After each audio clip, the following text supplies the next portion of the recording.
Shabbat Shalom, Shabbat Shalom. which is peace on Yahweh's holy Sabbath day. Welcome to another holy convocation that Yahweh has enjoined unto us here in Stone Mountain, Georgia. As we know, we are going to celebrate the Feast of Pentecost, which is going to be at sundown tonight.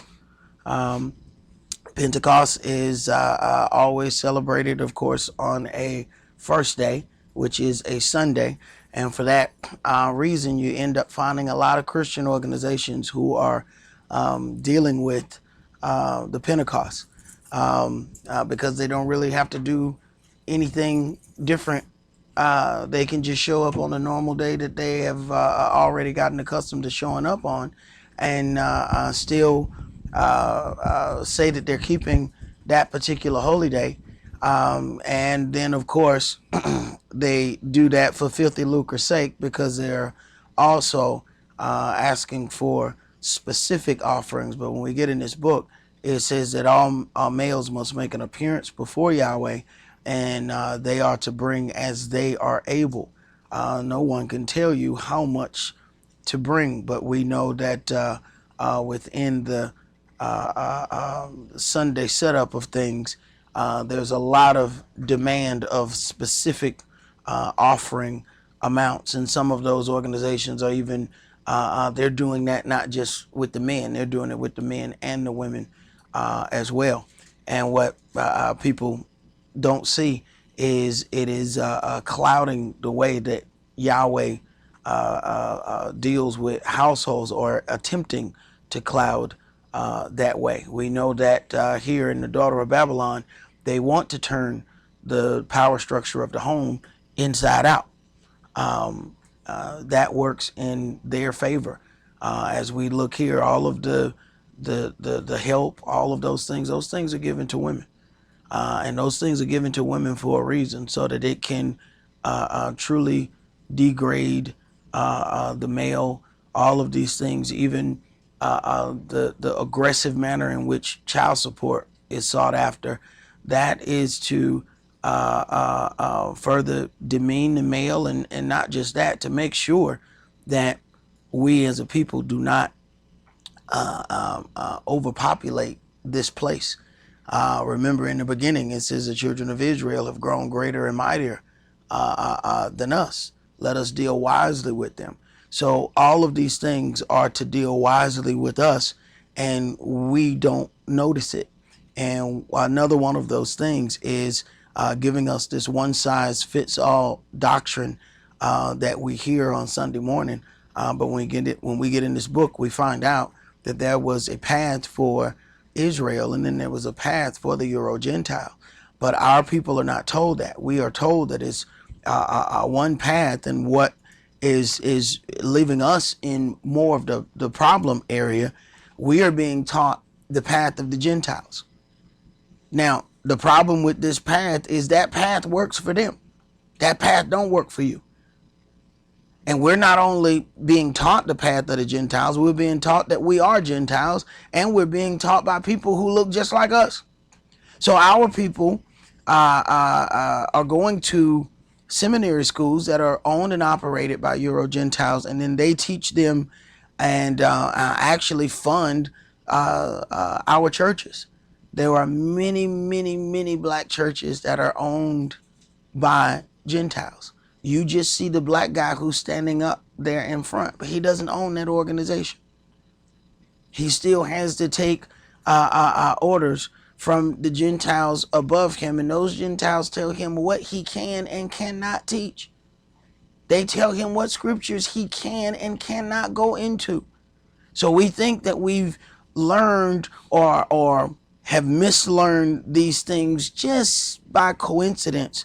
But no, it's no different than when the schools put out a certain group of textbooks. There's a certain group of textbooks that go to your neighborhood that don't go to the more affluent neighborhoods. They're being taught things that you're not being taught.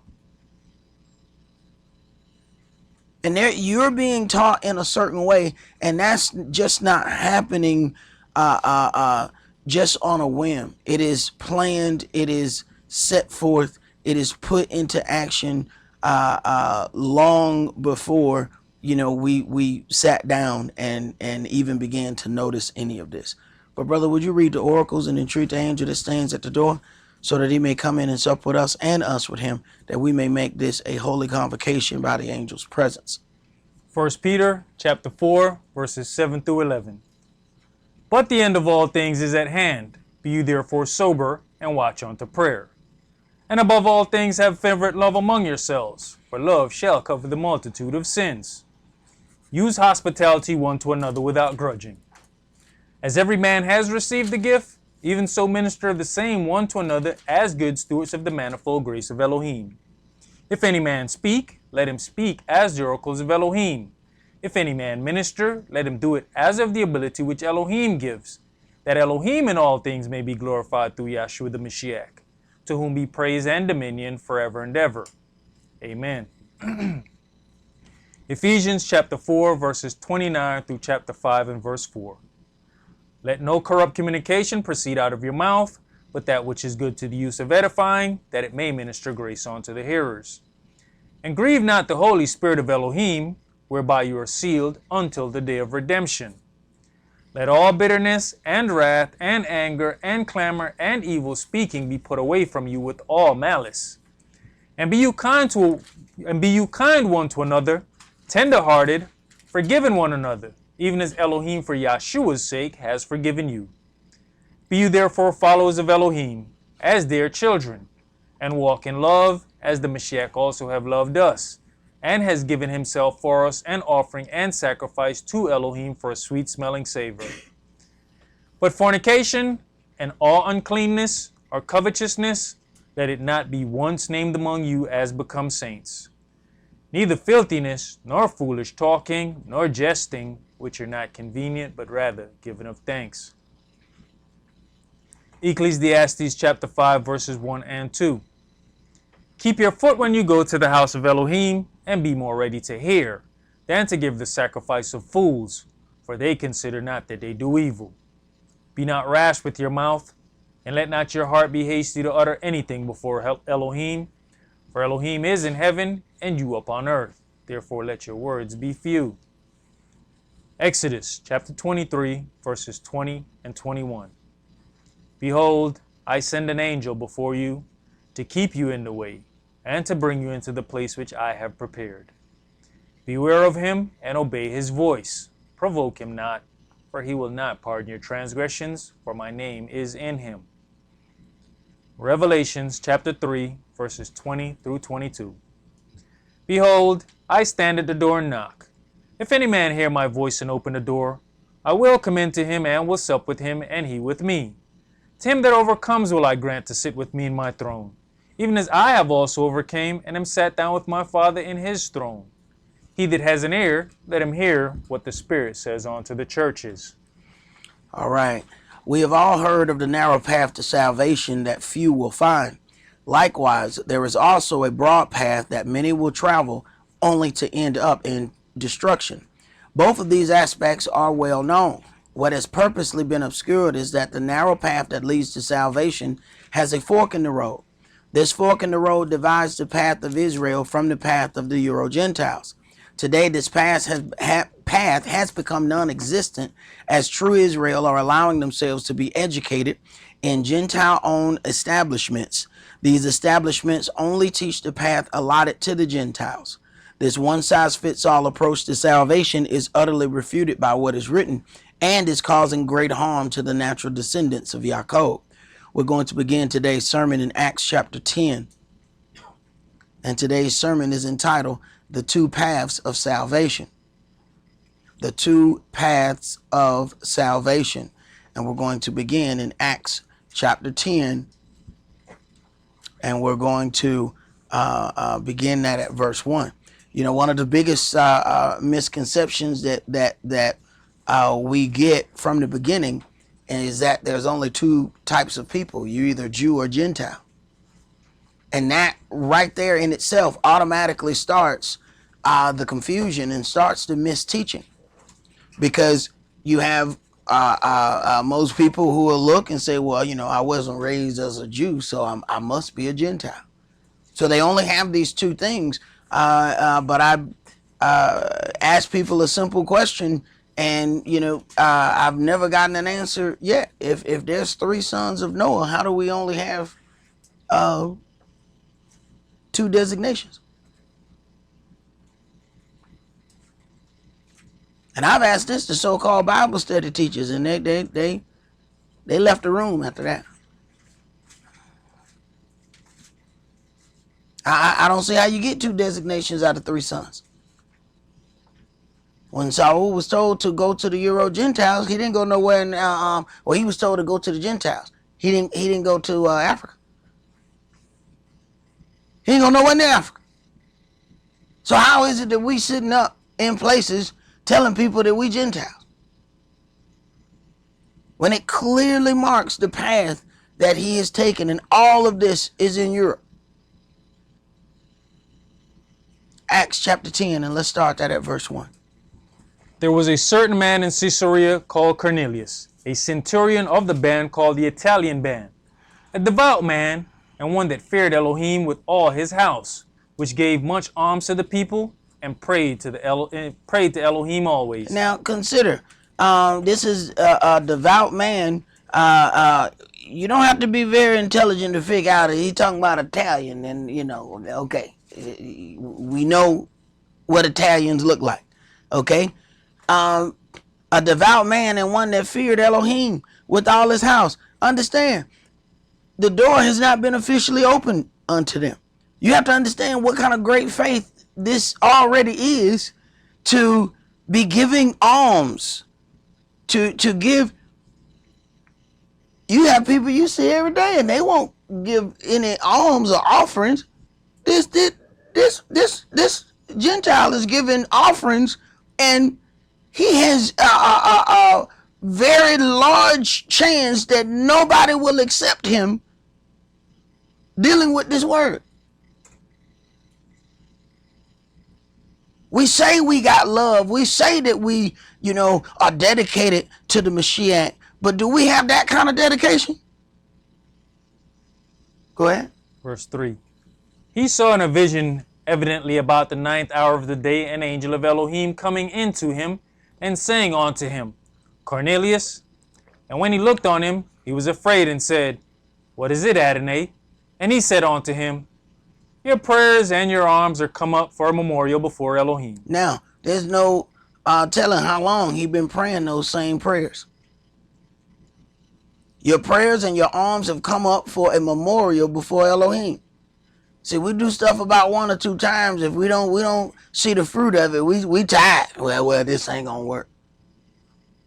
Go ahead. Even with this, it hasn't been open to him, and he's just not the one that fears. It says his whole house. Mm-hmm. So that means he's got his house in order, mm-hmm, with the same walk that he's walking. Well, remember now, when it says if a stranger wanted to keep the Passover, it says that all his males be circumcised. Not just let the daddy do it, and then he can get the blessing, and then all these uncircumcised heathens can run around the house and reap the benefits from the blessing that he done brought in there. Go ahead. And now send men to Joppa, and call for one Simeon, whose surname is Peter. He lodges with one Simeon a tanner, whose house is by the seaside. He shall tell you what you ought to do. The way Yahweh deals with things is in order. Yahweh could turn around and have him and say, all right, this is what you need to do. No. But because they're order, you go over to that man, he gonna tell you what to do. But you can tell me right now, I ain't telling you, I got a servant to do that. So you need to understand order. And that's part of our issue. That has always been our issue. Order. But the amazing thing is, we'll go into a Gentile establishment and obey every order they set for. Look, walk on the left. Yes, sir, boss. Hold your head up high. Yes, sir, boss. Going somewhere where Yahweh ain't hitting you with a hammer, we got all kind of problems. Why I got to wear this? Why I got to put something on my head? Why I got to sit on this side? Why I can't sit with my sugar knuckle? I want to sit right by my sugar knuckle. But we'll go in one of them establishments, we won't ask them people nothing. Go ahead. And even with when you look at Cornelius, not only his whole household, you believe in the faith of people that you're in rule over. Right. You're being sent to someone that you're in charge over. It's like, why I gotta go to them? I'm Right. over them. I got more money than they have. And you know how we do. We think blessing and money is synonymous. So yeah, I'm more blessed than they are. They got that little bitty car. I got a spaceship. Why would I be listening to somebody that don't he got a bus pass? Right. Go ahead. Verse 7. And when the angel which spake unto Cornelius was departed, he called two of his household servants, and a devout soldier of them that waited on him continually. And when he had declared all these things unto them, he sent them to Joppa. On the morrow, as they went on their journey, and drew near unto the city, Cephas went up upon the housetop to pray about the 6th hour. And he became very hungry, and would have eaten. But while they made ready, he fell into a trance. Now, many people are going to tell you that this is when food all of a sudden got clean, right here. This is when they say they got holy pork chops. See? But you got to keep reading. You can't just read a verse and stop. See? Because if you let one of them prosperity pimps read a line or two, he going to have you saying, see, now that's why we got the ham coming out. And they'll be bringing ham all in the sanctuary. Just chewing on all their little unclean things. And they're going to use this to verify that. But you can't read the whole thing. See, in order for you to believe the lie, you got to stop at some point. Go ahead. And saw heaven open, and a certain vessel descending unto him, as it had been a great sheet knit at the four corners and let down to the earth, wherein were all manner of four-footed beasts of the earth, and wild beasts, and creeping things, and fowls of the air. And there came a voice to him, Rise, Peter, kill and eat. But Cephas said, Not so, Adonai, for I have never eaten anything that is common or unclean. And the voice spake unto him again the second time, What Elohim has cleansed, that call not you common. Now this is the part where you'll start seeing the screaming, and then they'll start running up and down the aisle, and by this time they waving pork chops. They done. They ain't no more reading. Pork chops is flying in the air. They dipping it in the sauce, Jack, because they're already they done. See, what Elohim have cleansed, now they claim, because hey, you got Jewish who say they got kosher pig. That's like a clean, dirty person. I don't know how you had it. The two of those don't go hand in hand. You can't have no kosher pig. I don't care how much you so-called cleaned it. Did you change his feet? Did you change what he eat? Well, how he kosher then? Because Yahweh set forth, they got to be cloven-footed and true to cut. It's real simple. So whatever you thought you did to it, did you put him on some Nikes or something? What you do with his feet? What you do? How you change his feet? Now, how did you change what he eat? Because a pig gonna eat anything. Pig gonna eat anything. You be still long enough, pig eat you. Sit there still. You find out, I gotta get out of here. Pig trying to gnaw on me. Right. That's what it does. That's what it was created to do. Eat anything. But these are the people that we go and hand all our money to, our offerings. We give all of our time to people who telling you a Gentile and telling you they got a kosher pig. Go ahead. Acts chapter 10 and verse 16. This was done 3 times, and the vessel was received up again into heaven. Now while Cephas doubted in himself what this vision which he had seen should mean, behold, the men which were sent from Cornelius had made inquiry for Simeon's house, and stood before the gate. You see, sometimes you have to sit there and wait on your understanding. This was done 3 times. Now by this time, people done already took off. They already got their pork chop saying that this was about cleaning unclean food. Meanwhile, this has happened to him 3 times. Now it says, now while Cephas doubted in himself what this vision which he had seen should mean. So he's pondering on this. See, he ain't took off and went and got a pork chop. He's wondering about what does this actually mean? And this is something that we can't do. The Spirit worketh patience. Sometimes you got to have patience and wait on Yahweh. Yahweh might wait a decade before he reveals certain things unto you. Go ahead. Verse 18. And called and asked whether Simeon, which was surnamed Peter, were lodged there.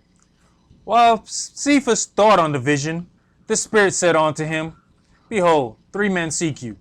Arise therefore, and get you down, and go with them, doubting nothing, for I have sent them. Then Cephas went down to the men which were sent unto him from Cornelius, and said, Behold, I am he whom you seek. What is the cause wherefore you are come? And they said, Cornelius the centurion, a just man, and one that fears Elohim, and of good report among all the nation of the Yehudis, was warned from Elohim by an holy angel to send for you into his house, and to hear words of you. Then called he them in, and lodged them. And on the morrow Cephas went away with them, and certain brethren from Joppa accompanied him. And the morrow after they entered into Caesarea, and Cornelius waited for them, and had called together his kinsmen and near friends. And as Cephas was coming in, Cornelius met him, and fell down at his feet and worshipped him. But Cephas took him up, saying, Stand up, I myself also am a man. Now see, this is where you see true servants of Yahweh. They're not going to let people worship them.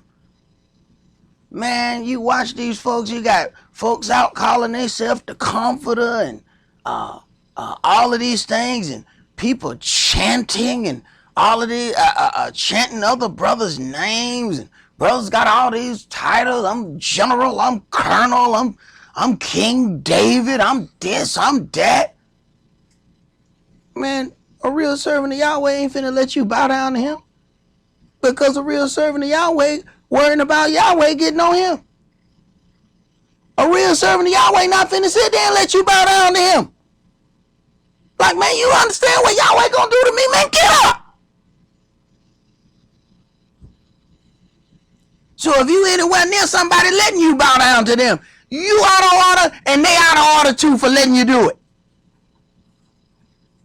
Go ahead. Acts chapter 10 and verse 27. And as he talked with him, he went in, and found many that were come together. And he said unto them, You know how that it is an unlawful thing for a man that is a Yehudi to keep company, or come on to one of another nation? But Elohim has showed me that I should not call any man common or unclean. Any man. See? They can't let you read down that far, because you're going to find out that ain't about pork chops. See? They got to hurry up and stop that and start hollering, start dancing, because if you keep reading, you're going to find out, no, he said, man. He wasn't talking about food. Now, the interesting thing is you got those, those Kung Fu Israelites that be out on the corner. They said, we have become the Gentiles. Now, just reading Acts chapter 10 completely bust up that stupid doctrine. How is it possible for us to be both of these people in it? It already told you Cornelius is Italian. Now, how we going to be the Jew and the Gentile in this scenario? So now we got some ventriloquism. Now we got schizophrenia. We got some serious. I don't know how we having both of these conversations, but you got 20 or 30 churches following this doctrine. They believe that this is how they so-called wipe the Gentiles out. They said that we are the Gentiles. See? That's what them fringe wearing brothers say. We the Gentiles, so this pushed the Gentiles. So now we Jews and Gentiles. So on one side of the twisted coin, we grow up believing that we Gentiles. Then if you mess around and hear the word from one of them Kung Fu brothers, they're going to tell you you are a Jew and a Gentile. That's spiritual schizophrenia right there, Jack. Because if you both of these, you about to have a problem as we keep reading. Because that path in that road fork. And if you both of them, which path you going to take?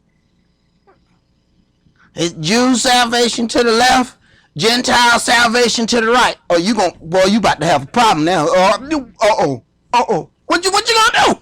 If you both of these? Right. You gonna do what they do. You ain't gonna do nothing. Go ahead. Verse 29. Therefore came I unto you without gainsaying, as soon as I was sent for. I asked therefore, for what intent you have sent for me? And Cornelius said, 4 days ago I was fasting until this hour. And at the 9th hour I prayed in my house. And behold, a man stood before me in bright clothing. Right. A man stood before me in bright clothing. People say, I seen an angel. Everything that the nations show us as an angel, they show us some winged creature, normally a woman. He said, a man stood before me in bright clothing. Go ahead. And said, Cornelius, your prayer is heard, and your alms are had in remembrance in the sight of Elohim. Send therefore to Joppa and call hither Simeon, whose surname is Peter. He is lodged in the house of one Simeon, a tanner by the seaside, who when he cometh shall speak unto you. Immediately therefore I sent to you, and you have well done that you are come. Now therefore are we all here present before Elohim, to hear all things that are commanded you of Elohim. Then Cephas opened his mouth and said, Of a truth, I perceive that Elohim is no respecter of persons. But in every nation he has that feareth him and works righteousness, is accepted with him. Right. Apparently, while those brothers are playing battle script, they didn't see this. Now, while they throwing script at one another, he opened his mouth. Of a truth, I perceive that Elohim is no respecter of persons, but in every nation, he that fears him and works righteousness is accepted of him. This ain't nothing new. You go in the Old Testament. He said, if you want to keep the Passover, let all his males be circumcised. So this twisted doctrine that these brothers are teaching, they ain't nothing but the Israelites that's on the corner hollering at people. They are basically a mirror image of the black Mormons. It's a black Mormon doctrine. It is the opposite, because you have to ask. I was talking to a brother about this last night. You have to ask yourself, at some point there were Mormons in the before they stopped dealing with all blacks for a while in the Mormon church. There were some that were elders in that New York part. Then they left New York and went to the Midwest, but they didn't allow those black ones. You have to understand and think, well, where did that doctrine go when they wasn't allowed to go? Then you got the brothers who believe that you got to have on special clothing. The Mormon doctrine, you got to have special underwear. They got these fringes, and the fringes supposed to keep you from doing such and such. I mean, they live by the fringe. These brothers can't do nothing without their fringe. Like, there's no law in their heart or mind nowhere. They can't do nothing without, like, if you take their fringe, it's like Hebrew is like kryptonite. You know, it's like, man, I was going to do righteousness, but damn, he took my fringes. So now you powerless, brother? You powerless because you ain't got your fringe? Well, I can't keep the law now because I ain't got my fringe. So now I'm finna do murder and mayhem. Right. There's something really, really strange about that. And that Mormon doctrine taught that black people were not going to be accepted. They could not be this or that. They couldn't make it in the kingdom. It's just the opposite of what these brothers teach. It is the same doctrine when you line those doctrines up side by side. Let's go to Acts chapter 15.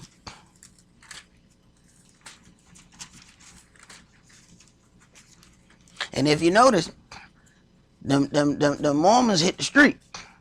You look up, they be all over the place, right? Mm-hmm. Right. Why you think them brothers be in the street all the time? That's their main thing. They work the street, boy. They work the streets. Right. You look up, it'll be two white boys on a bicycle in your neighborhood, in the middle of the black neighborhood. Hey, man, where the hell y'all come from? How y'all just appear here? We don't never see where they come from. We don't never see where they going. They just appear. And I'm talking about they be deep off in the hood. Hey, man, how y'all get in there, man? And where y'all go when y'all leave here? You know what I'm saying? You don't never see where they going? Right. Right. But that working the street is part of a major part of their ministry. Just like these brothers. If they ain't on the street, they don't believe they doing anything. Acts chapter 15, let's start that at verse 1. And certain men which came down from Judea taught the brethren, and said, Except you be circumcised after the manner of Moshe, you cannot be saved. If you ain't wear these fringes, brother, you ain't no real Israelite. See? I got fringes everywhere. I got them on my ears. I got them on my glasses. When I move, they just shake like that. Right. Okay. Go ahead. When therefore Saul and Barnabas had no small dissension and disputation with them. This ain't nothing new. Israelites been going at each other. Saul had to deal with Pharisees, Sadducees, all of these. Yeshua had to deal with these different groups. It wasn't just one group of Israelites. So don't think it's some strange thing that you're going to have to deal with these other groups. Yeshua had to. Are you greater than your master? Go ahead. They determined that Saul and Barnabas and certain other of them should go up to Jerusalem unto the apostles and elders about this question. And being brought on their way by the church, they passed through Phoenicia and Samaria, declaring the conversion of the Gentiles. And they caused great joy unto all the brethren. Now, I really don't see how any of them Kung Fu brothers read this whole book of Acts. I mean, it's confusing, ain't it? How can they have that doctrine and read the book? This book must be taken out of the Kung Fu Bible.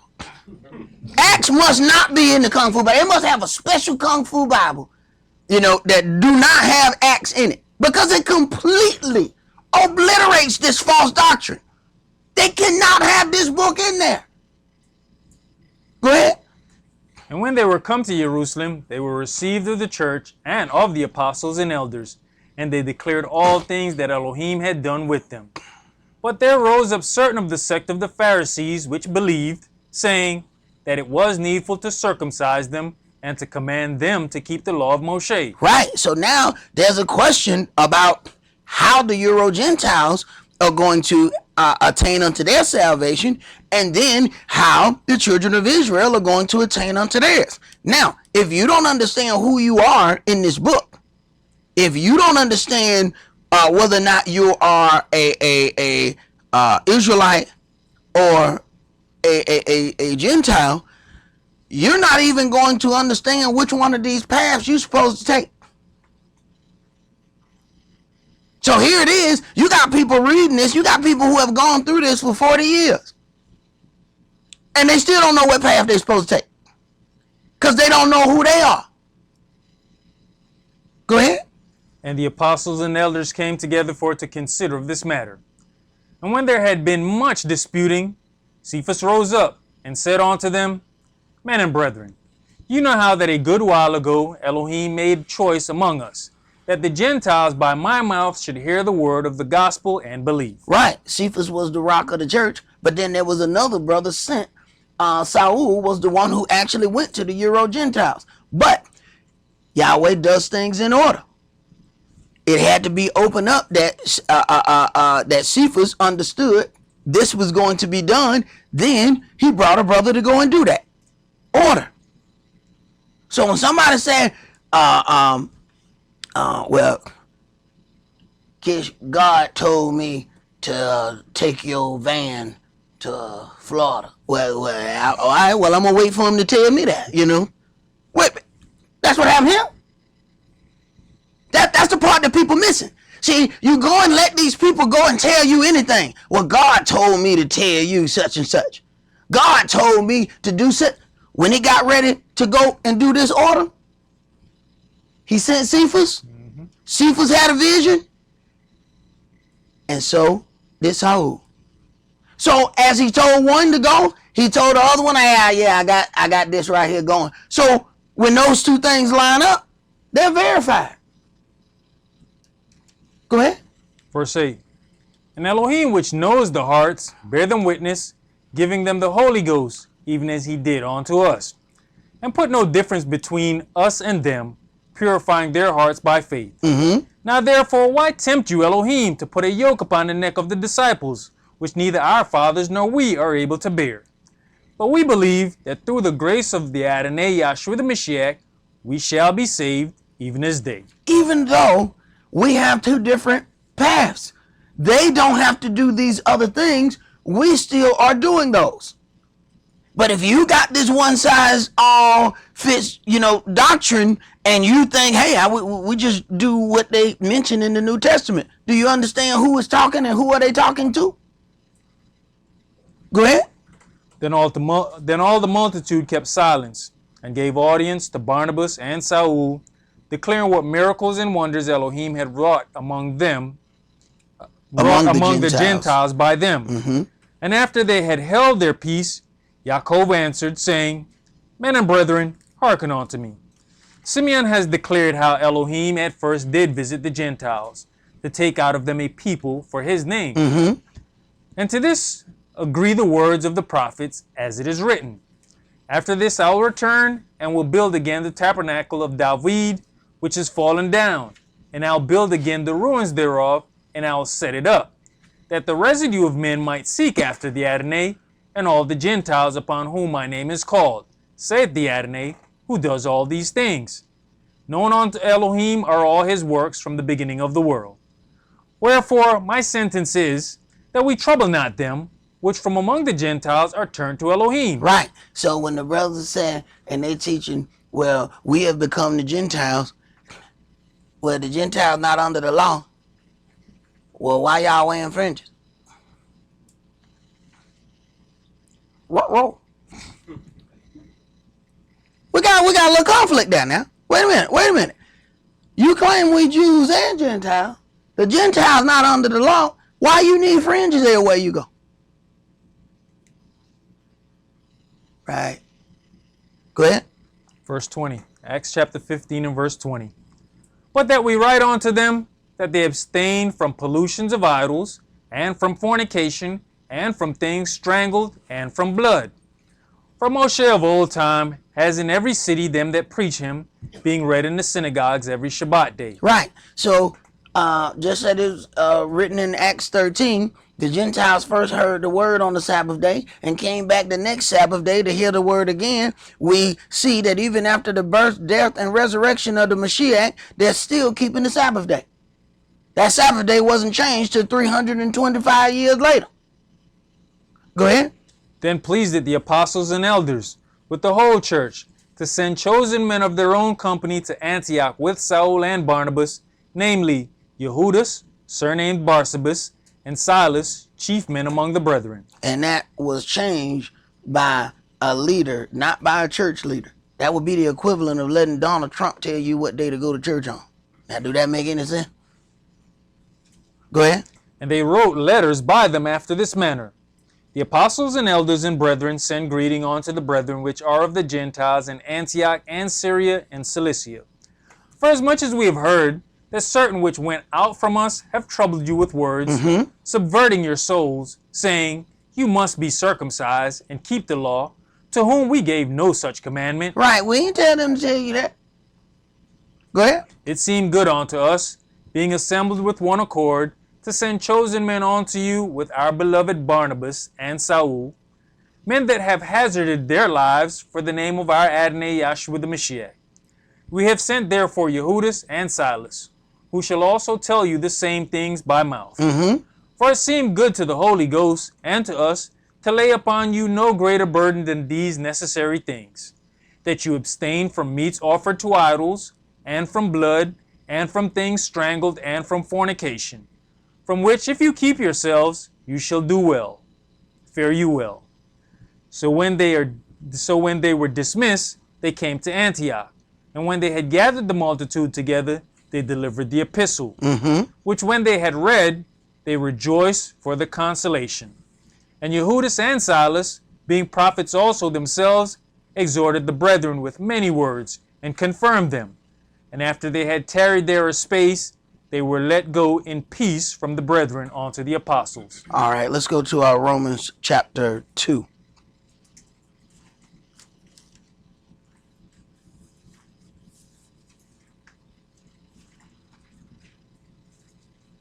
So we see specific things that was told unto the Gentiles, and that the whole question there was about the circumcision. But then when we go in and read in this book, it says, he that is circumcised, if you are a Gentile and you receive circumcision, you are a debtor to do the whole law. So then even the people who were not under the law go and receive a circumcision, which then put them under the law, while declaring that the law was nailed to the cross. You have to just sit down and look at all the twisted. This is what happens when you have, the teaching that can just be done by anybody. So it's all of these things where you trip yourself up along the way. Like, this path would be fine if you did this, but then you went and did something else, which completely knocked you off that path. Romans chapter 2, and let's read verses 14 through 20. For when the Gentiles, which have not the law, do by nature the things contained in the law, these, having not the law, are a law unto themselves. Right. Which show the work of the law written in their hearts, their conscience also bearing witness, and their thoughts the meanwhile accusing or else excusing one another. Right. Which show the work of the law written in their hearts.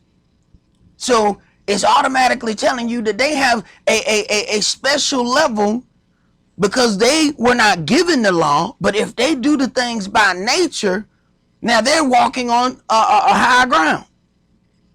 Yet to this day, we got brothers that need fringes to remind them that they ain't supposed to do evil. But yet you got converts who can walk with the law written in their hearts, but you telling me you ain't got Israel that can't walk with the law written in their heart? There's something wrong with that. Go ahead. Verse 16. In the day when Elohim shall judge the secrets of men by Yahshua the Mashiach, according to my gospel. Behold, you are called a Yehudi, and restest in the law, and make your boast of Elohim. Right. That is the path for the children of Israel. Go ahead. And knows his will, and approveth the things that are more excellent, being instructed out of the law. And are confident that you yourself are a guide of the blind, a light of them which are in darkness. Right. You are instructed out of the law. When we go back to 14, the Gentiles which have not the law. Israel instructed out of the law. Two totally different paths. They ain't but 4 verses away from each other. So how is it everybody confused? One verse said the Gentiles have not the law. 4 verses later it says Israel is instructed out of the law. Where's the confusion coming from? See, the adversary, the devil, loves confusion. Go ahead.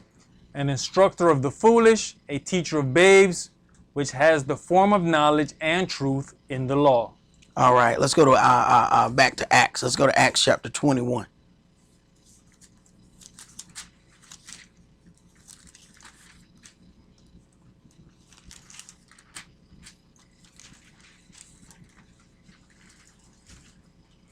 Acts chapter 21, and let's start that at verse 17.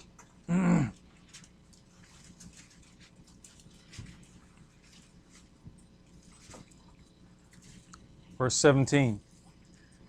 And when we were come to Jerusalem, the brethren received us gladly. And the day following, Saul went in with us unto Yaakov, and all the elders were present. And when he had saluted them, he declared particularly what things Elohim had wrought among the Gentiles by his ministry. Now, this right here was a problem. Saul ended up having to go against Cephas and Yaakov, because they were one way among the children of Israel, but then when the Gentiles was around, they withdraw themselves from the Gentiles, and then other people would turn around and follow suit. And Saul, this was Saul's job, to go to the Gentiles. So he like, hey man, y'all hypocrisy is causing me a problem in the work that I'm supposed to do.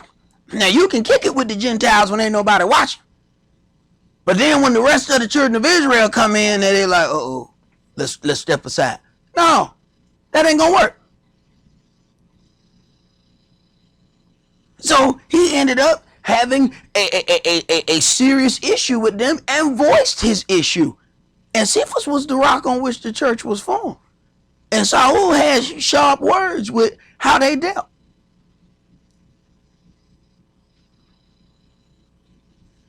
This book, I really can't see how people have, these strange doctrines in reading this book.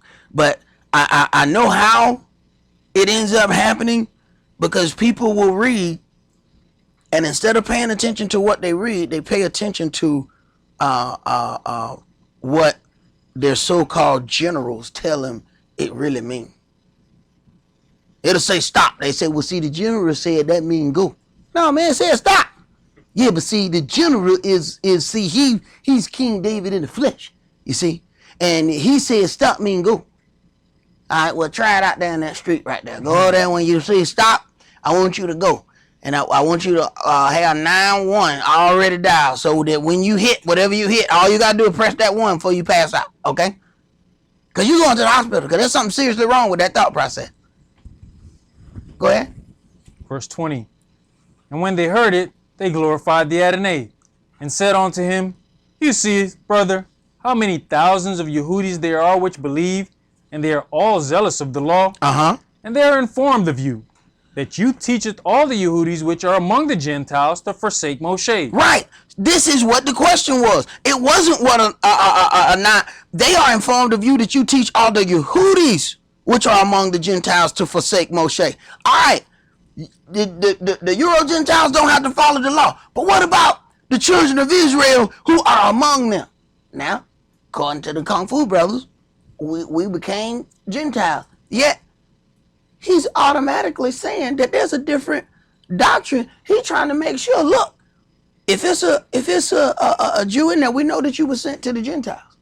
But if it's an Israelite in there, do you specify the instructions between what the Israelite has to do versus what the Gentile has to do? This is the way the teaching is supposed to be. Instead of just we're gonna teach one way down the middle, and whoever grab hold. That doesn't go according to what's written in this book. Go ahead. Saying that they ought not to circumcise their children, neither to walk after the customs. What is it therefore? The multitude must needs come together, for they will hear that you are come. Do therefore this that we say to you. We have 4 men which have a vow on them. Them take and purify yourself with them, and be at charges with them, that they may shave their heads, and all may know that those things whereof they were informed concerning you are nothing, but that you yourself also walk orderly and keepeth the law. Right. Prove to these folks, man, that you don't teach against the law. Go ahead. As touching the Gentiles which believe, we have written and concluded that they observe no such thing, save only that they keep themselves from things offered to idols, and from blood, and from strangled, and from fornication. Now, you have to consider the things that you hear, and then consider the things that you don't hear. So as we are talking about these holy days, do understand, the Euro Gentiles wasn't made to have to deal with that. So as you are doing these things, you have the Jews who are amongst and who have learned with the Euro Gentiles. They want to know, why y'all going to keep Pentecost? Why y'all doing that? Y'all ain't got to do that. We ain't got to do that. They think they white people. They blacker than you all, but they think they white people. They want to know what's wrong with y'all. Why y'all going to keep that? They didn't notice the fork in the road. They took the wrong turn. Go ahead. Verse 26. Then Saul took the men, and the next day purifying himself with them, entered into the temple, to signify the accomplishment of the days of purification, until that an offering should be offered for every one of them. And when the 7 days were almost ended, The Yehudis which were of Asia, when they saw him in the temple, stirred up all the people, and laid hands on him, crying out, Men of Israel, help! This is the man that teaches all men everywhere against the people and the law in this place, and further brought Greeks also into the temple, and has polluted this holy place. You see what their issue was? They think that he's teaching all these people against the law. He has a direction that was given unto him. Go ahead. You know, verse 27, the Yehudis which were of Asia. They're not Gentiles. Right. Asia's Gentiles, right? Right. But see, this is that thing. You know, when we allow these wordsmiths to come in and start flipping words and doing all of these things, man, they just as worse as the churches we came out of. And people think they're better off being an Israelite and they in the wrong place. They might as well stay going to church on Sunday. Go ahead. For they had seen before with him in the city Trophimus, an Ephesian, whom they supposed that Saul had brought into the temple. They suppose. Folks always supposing something. And they ready to punish somebody on something they think, they feel, they believe. Go ahead. And all the city was moved, and the people ran together. And they took Saul and drew him out of the temple, and forthwith the doors were shut. And as they went about to kill him, tidings came on to the chief captain of the band that all Jerusalem was in an uproar. Right. And they went about to kill him. This ain't no game. They serious about this. You teaching people against the law, we're gonna kill you. This is not a game. This man's life is on the line here. Let's go to back up to Acts chapter 18. Acts chapter 18, and let's read verses 18 through 21.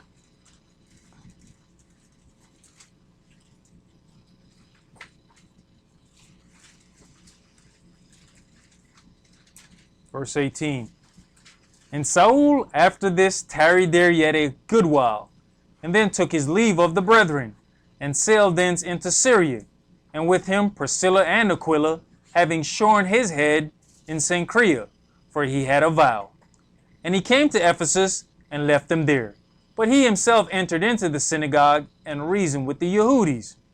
When they desired him to tarry longer time with them, he consented not, but bade them farewell, saying, I must by all means keep this feast that comes in Jerusalem. I must by all means keep this feast. He didn't tell them, y'all must by all means keep this feast.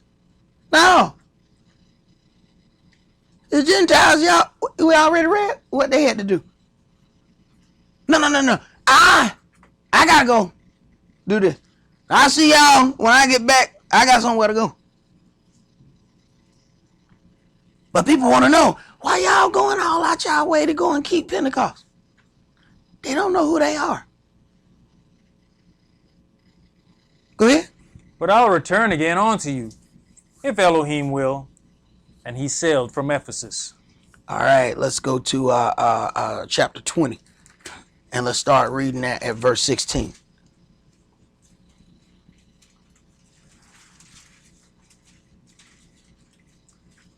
Acts chapter 20 and verse 16. For Saul had determined to sail by Ephesus, because he would not spend time in Asia. For he hasted, if it were possible for him, to be at Jerusalem the day of Pentecost. For if it were possible for him, then he needs to be at Jerusalem and the day of Pentecost. This is after the birth, death, and resurrection of the Mashiach, and they are still, and it's a hard journey to make. And here it is. We got excuses why we don't do this and why we can't do that. Man, we got cars that'll go 100 miles an hour. It ain't nothing for us to zip up and down the house. Try it in a donkey.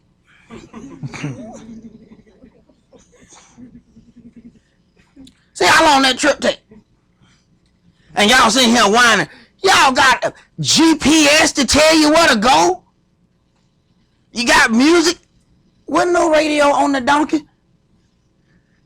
Y'all got entertainment on the way up here.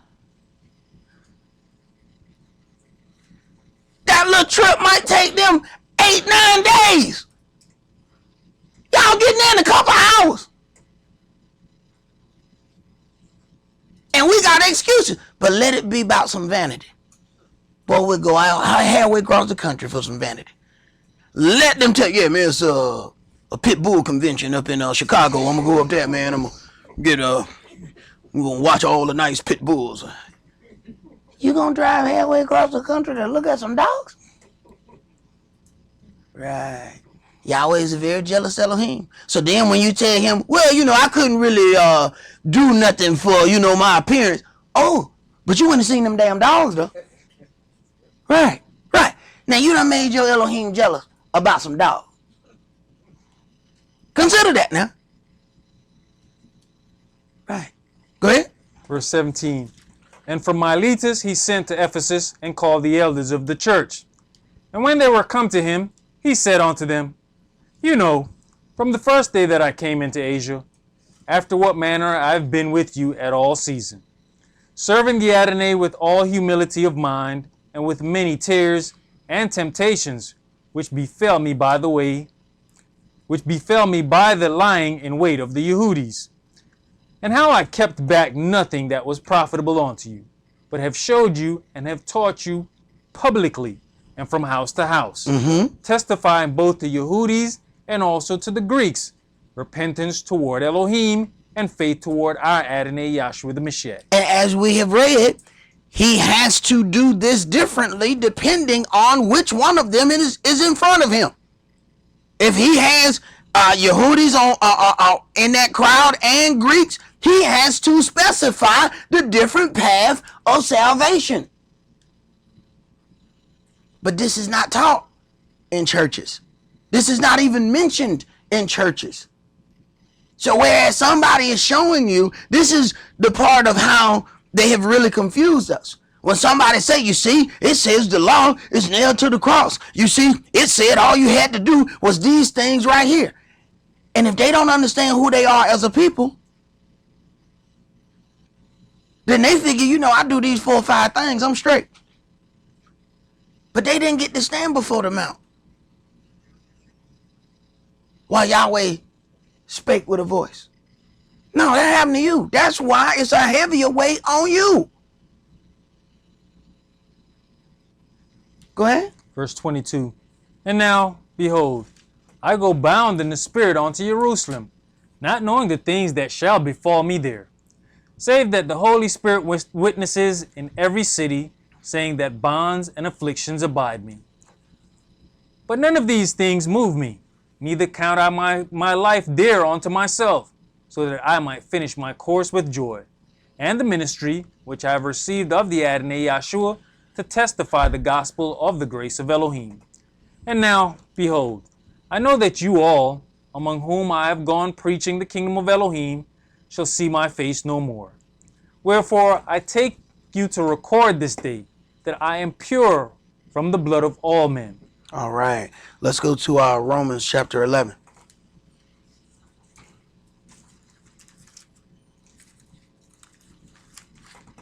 Romans chapter 11. And we're going to start that at verse 1.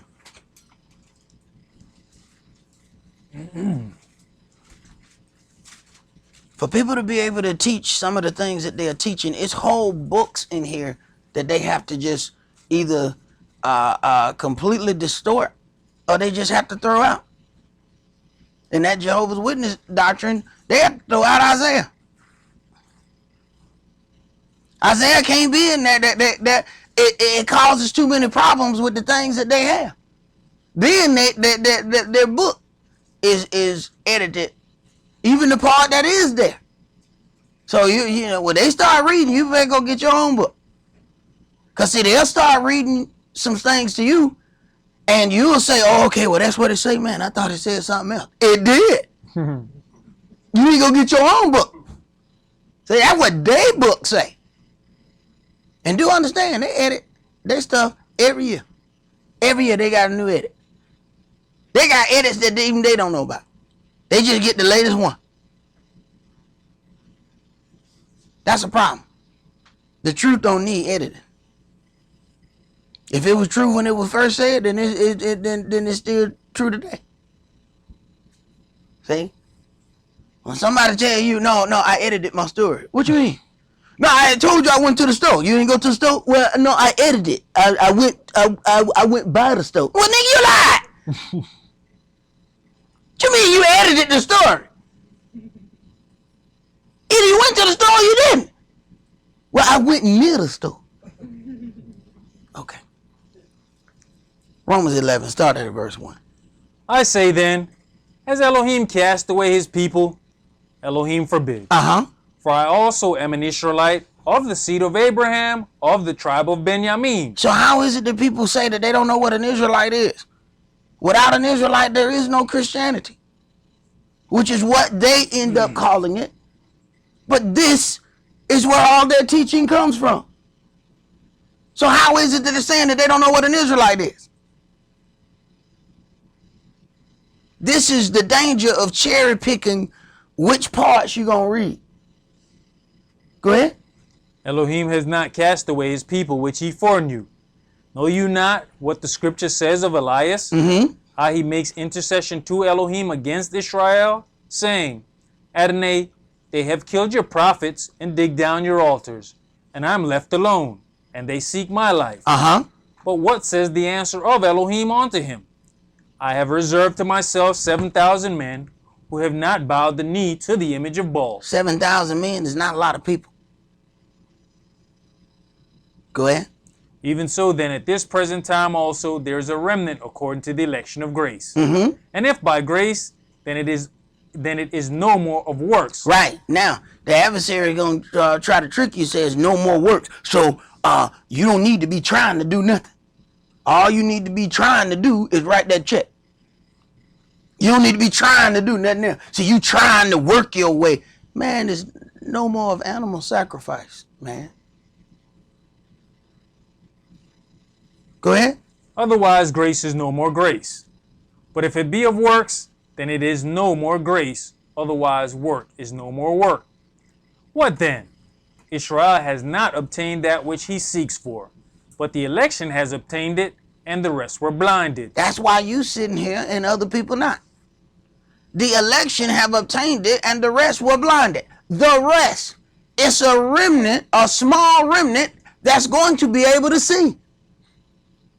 You can take the same stuff that we reading here today and go to the most educated person in your family. See, it's right here. I don't know what you're talking about. You can't see that right there. I don't see it. Why you? It's right there. I don't see what you're talking about. Right. The rest were blinded. Go ahead. Verse 8. According as it is written, Elohim has given them the spirit of slumber, eyes that they should not see, and ears that they should not hear, unto this day. Yahweh has given them a spirit of slumber. So you can talk. You ever tried to talk to somebody asleep? How'd that work out for you? And you have to be careful, because sometimes people come out of their sleep and they just punch. You ever seen them people that just wake up punching? Hey, man, what's wrong with you? Hey, be careful talking to sleep people, because they'll swing at you and won't even know that they swung at you. You have to be careful how you wake some people up. You got to shake them. You got to jump back. You trying to wake them up, you have to be careful how you try to wake them up, because some people are real aggressive when they get up. Yeah, Yahweh's giving them a spirit of slumber, so they feel comfortable in their non-hearing state. Go ahead. And David said, let their table be made a snare, and a trap, and a stumbling block, and a recompense unto them. Who? The people who blind and can't hear, their table is also made a snare and a trap. They waving them pork chops. They don't know. See, it's connected. The blindness and the pork chop go together. See?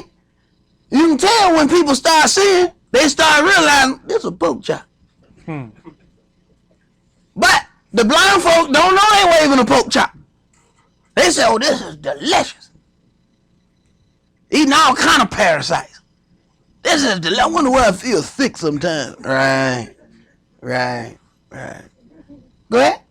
Let their eyes be darkened, that they may not see, and bow down their back always. I say then, have they stumbled that they should fall? Elohim forbid. But rather through their fall salvation is come unto the Gentiles, for to provoke them to jealousy. So Israel has to fall or be diminished so that the Gentiles can have that door open unto them. What kind of sense does that make if we were both of them? How can we fall and rise at the same time? How can we fall and open up the door for ourselves? See, somebody have to start reading and they have to have that thing called common sense. I call it rare sense because it ain't that damn common. Somebody got to have rare sense. Because the stuff that people out there teaching, it don't make no sense. Go ahead. Now if the fall of them be the riches of the world, and the diminishing of them the riches of the Gentiles, how much more their fullness? Right. You talking one has to decrease while the other increase. You can't be in both cups. It doesn't make sense. Go ahead. For I speak to you Gentiles, inasmuch as I am the apostle of the Gentiles, I magnify mine office. If he is the apostle of the Gentiles, we know that this is who he was sent to, but we know that there were Israelites that was scattered and spread among them as well. So that's where the confusion came in. As the other people of Israel who were scattered among the Gentiles, who Saul was sent to, now you have this problem. Go ahead. If by any means I may provoke to emulation them which are my flesh, and might save some of them. Right, those that are his flesh are Israelites. Who he was sent to are Gentiles. Clear difference. Go ahead. For if the casting away of them be the reconciling of the world, what shall the receiving of them be, but life from the dead? It's talking about Israel. If the casting away of them, Israel was the one that had to decrease so that the Euro Gentiles can increase and the door can be opened unto them. Go ahead. For if the first fruit be holy, the lump is also holy. And if the root be also be holy, so are the branches. And if some of the branches be broken off, and you, being a wild olive tree, were grafted in among them, and with them partaketh of the root and fatness of the olive tree, boast not against the branches. But if you boast, you bear not the root, but the root you. You will say then, the branches were broken off that I might be grafted in. Well, because of unbelief they were broken off. And you stand by faith. Be not high-minded, but fear. For if Elohim spared not the natural branches, take heed lest he also spare not you. Behold, therefore the goodness and severity of Elohim. Right. And this is what people do not want to deal with. They want to deal with all the goodness of Elohim, but they don't want to deal with the severity. And this is another one of those twisted Sunday morning doctrines that there's absolutely nothing you can do to lose your salvation. My elder used to say, it's people sitting in this room that have already lost their salvation. Now that didn't make no sense to me until a little bit later on. And I started seeing what some of those people were going to do. And come to figure out they had already been doing it all along. I just didn't see it like he saw it. But sooner or later, it got real plain. Go ahead. On them which fell severity, but toward you goodness, if you continue in his goodness. If you continue. Now that whole thing that there's nothing you can do to lose your salvation, that does not agree with what we just read. Go ahead. Otherwise, you also shall be cut off. You also shall be cut off. Go ahead. And they also, if they abide not still in unbelief, shall be grafted in. For Elohim is able to graft them in again. Yahweh is able to graft Israel back in again because it's your tree. But if you don't believe you exist, if you don't believe you are what you are, how you gonna be grafted in back to your own tree and you don't even know that's your tree?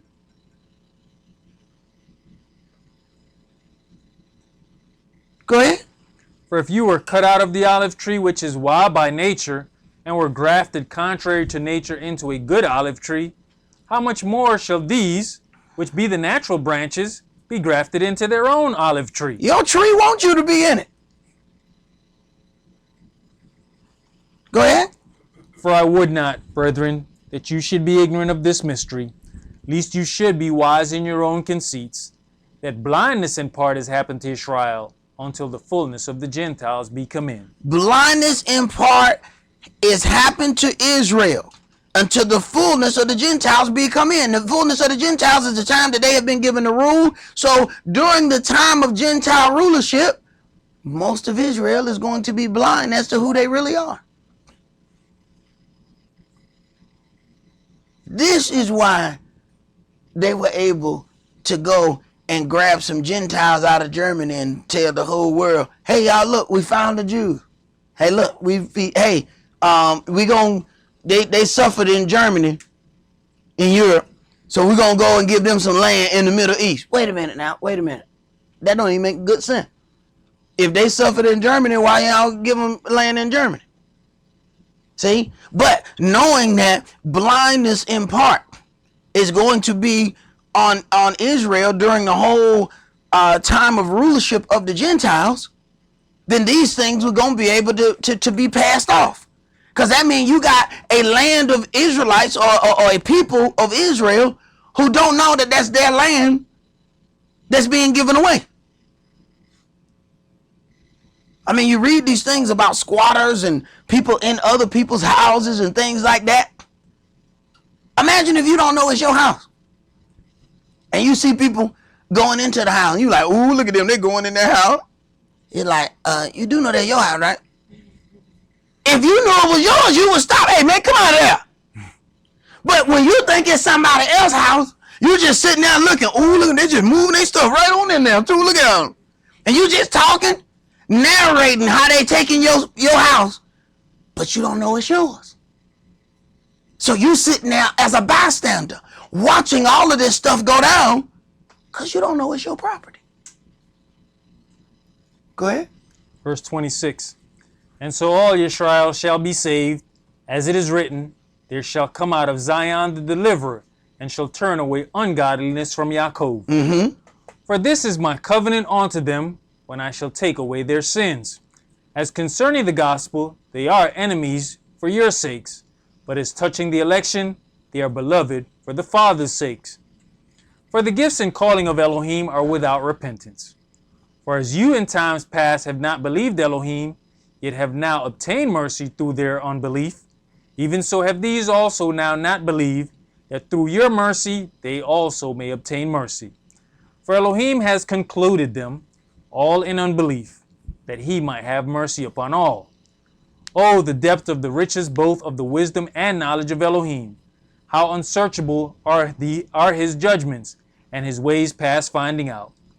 For who has known the mind of the Adonai, or who hath been his counselor, Mm-hmm. or who has first given to him, and it shall be recompensed unto him again. For of him, and through him, and to him are all things, to whom be glory forever. Amen. All right, let's go to chapter 15, Romans chapter 15.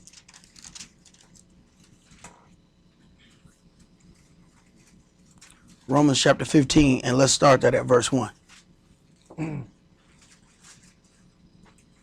We then that are strong ought to bear the infirmities of the weak, and not to please ourselves. Now, that gets difficult on several levels, because you have those that don't want to do anything and want to lay everything on other people. And then you have those that are too proud to receive any help.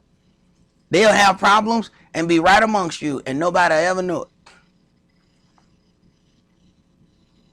They'll have a bad leg and try to walk straight the whole time they're in front of you. And get out here and they have to duct tape the leg together. Go ahead. Let every one of us please his neighbor for his good to edification. For even the Mashiach pleased not himself, but, as it is written, the reproaches of them that reproached you fell on me. Right. I think it was Dawid that says, remember, I've been made to bear the reproach of those that hate you. That's the lot that you stand in. The people who have indignation against Yahweh, they ain't going to go and say and speak their indignation to Yahweh. They going to say it to you. That they got a problem with, I don't understand why y'all got to do that. I mean, we under grace. They have indignation with Yahweh, but you the one that they see. So it's easy to voice that disgruntled belief to you. Go ahead. For whatsoever things were written aforetime were written for our learning, that we through patience and comfort of the scriptures might have hope. Now the Elohim of patience and consolation grant you to be like-minded one toward another according to the Mashiach Yahshua, that you may with one mind and one mouth glorify Elohim, even the Father of our Adonai, Yahshua the Mashiach. Wherefore receive you one another, as the Mashiach also received us to the glory of Elohim. Now I say that Yahshua the Mashiach was a minister of the circumcision for the truth of Elohim, to confirm the promises made unto the fathers, and that the Gentiles might glorify Elohim for his mercy, as it is written, for this cause I will confess to you among the Gentiles and sing unto your name. And again he says, rejoice, you Gentiles, with his people. You see the separation in there? Rejoice, you Gentiles, with his people. Now, what we have seen is the opposite. They're not rejoicing with us. They're rejoicing over us. When he said, boast not against the natural branches, this is exactly what has happened. For the door was open unto the Euro-Gentiles, and now they've taken over the whole gospel. They've made every saint to be of their likeness and image. They've taken out all of the major names of the people that are in this book and placed Euro-Gentile names in its place. So now you got brothers walking around here talking about, oh man, that's a white man book. Because they don't see themselves in it.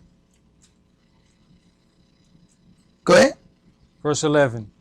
And again, praise the Adonai, all you Gentiles, and laud him, all you people.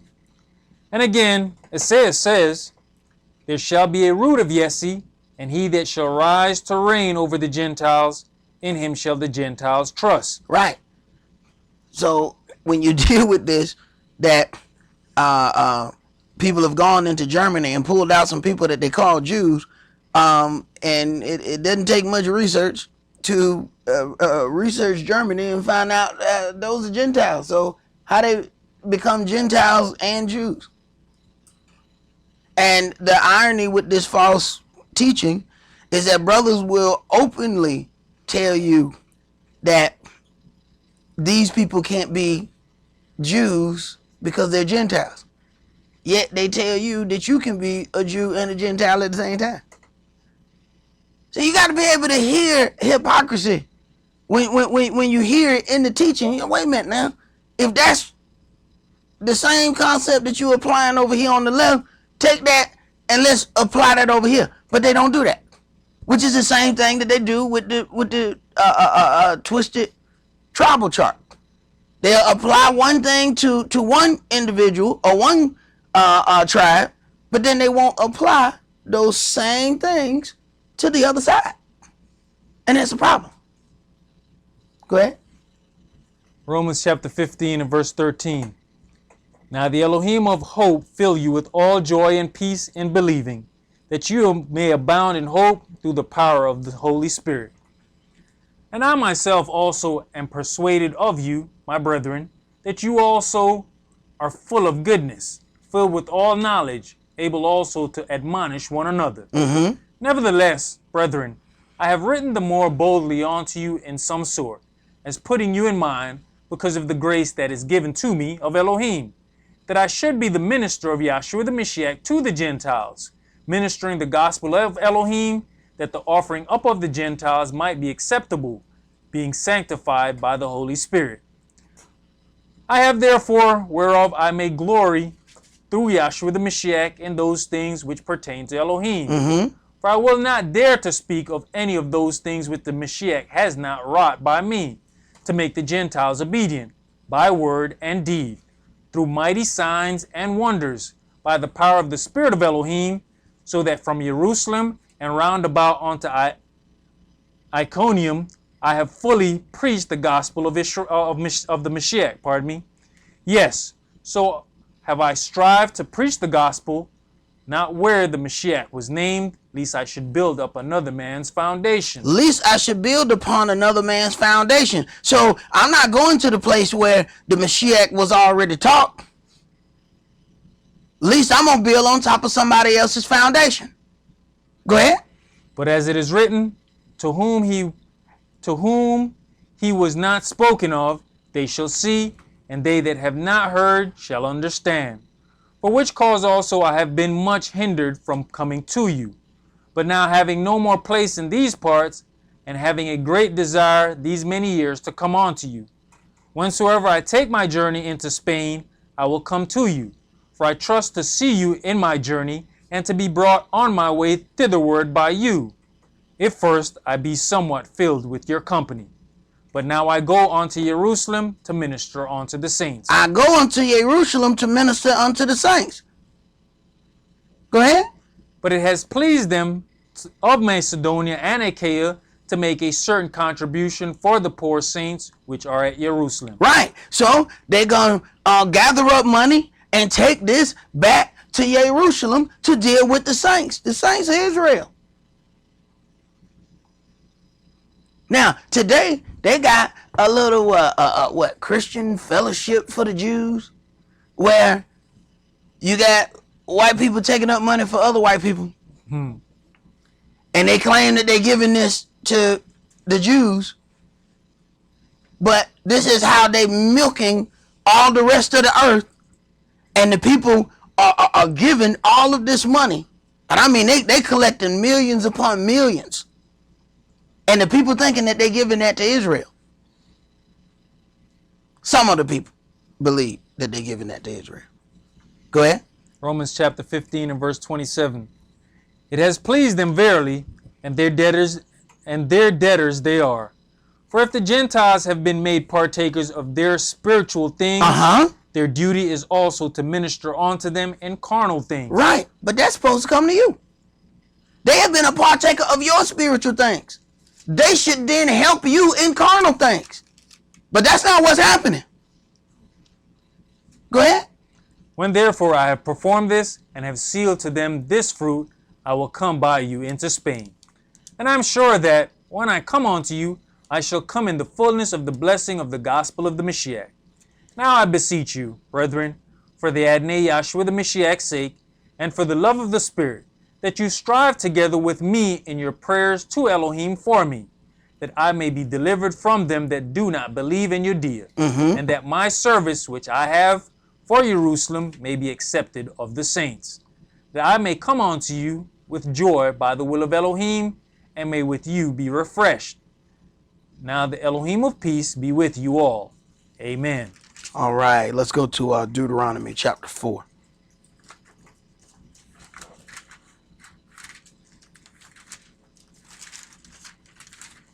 So a lot of times people ask you about these holy days and why you're keeping these things.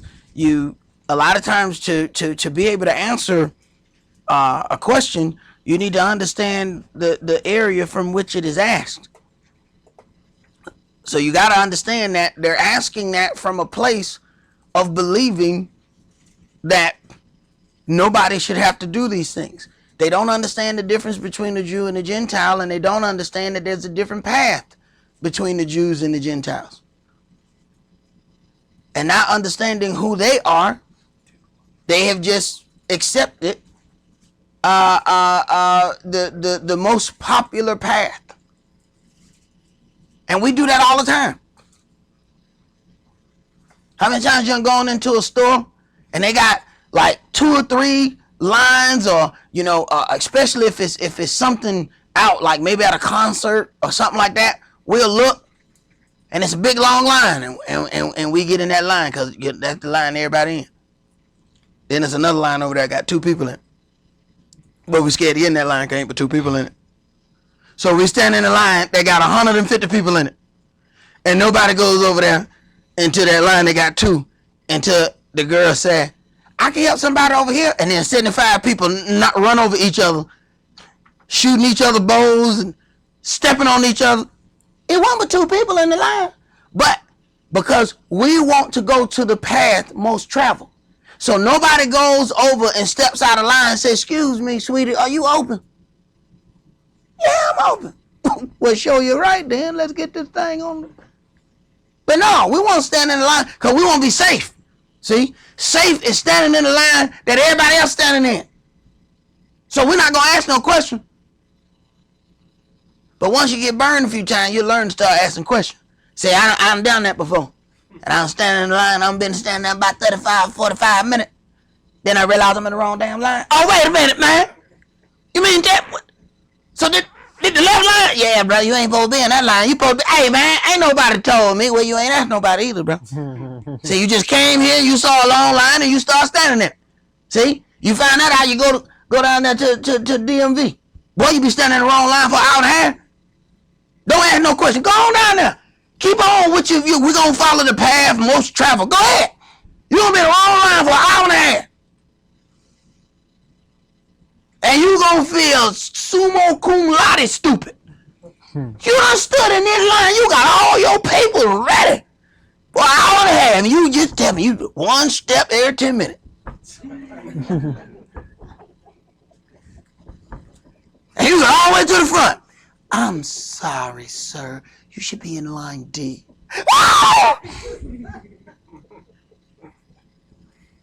Now line D done got longer. By the time you done been doing all this. Now you gotta go to the back of that line. Because you didn't ask no question. That's what people doing in this word. They just come follow people and they ain't ask no question. They come and just jump in the line that most people in without asking any question. So they don't understand nothing that's going on. But understand, salvation don't offer no certificate of attendance. You either graduate or you fail. So they used to get them to people in school, if you were nice, but you couldn't quite pass your classes, but you kept showing up. They'd be like, all right, they ain't that bright, but they been nice for 4, 5 years. Then they would let them people march when you see them at the graduation. They'll call out, the names of the graduate, and if you pay attention, you'll hear James Johnson, certificate of attendance. Wait a minute. He got a 4-year certificate of attendance? Right. So what they saying that, look, he was here for 4 years. Now, he didn't pass nothing, but he was here for the whole 4 years that everybody else was here. So you'll get one of the, y'all ain't not giving you no certificate of attendance. So don't think you just get to show up, but you ain't got to pay no attention to nothing. You ain't really got to understand that. You just keep showing up. Y'all ain't don't pass out certificate of attendance. Deuteronomy chapter 4, and let's start that at verse 1. Now therefore hearken, O Israel, unto the statutes and unto the judgments, which I teach you, for to do them, that you may live, and go in and possess the land which Yahweh El of your fathers gives you. You shall not add unto the word which I command you, neither shall you diminish aught from it, that you may keep the commandments of Yahweh your Elohim, which I command you. And we know that Talmud and Mishnah is nothing but an addition to Yahweh's word. Matter of fact, now it has even gotten to the point where they say, hey, if the sages wrote it, it is just as good as Yahweh saying it himself, which is utter blasphemy. If anybody tell you that anything is just as good as if Yahweh said it, it is blasphemy before they even finish saying it.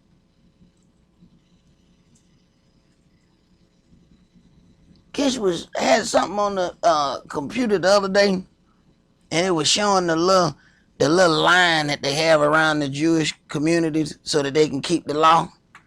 And me and Benea end up looking at it. It was Benea that showed me the thing. And the little line is so they can, so they can move stuff so they don't have to take a burden out of their house on the Sabbath day.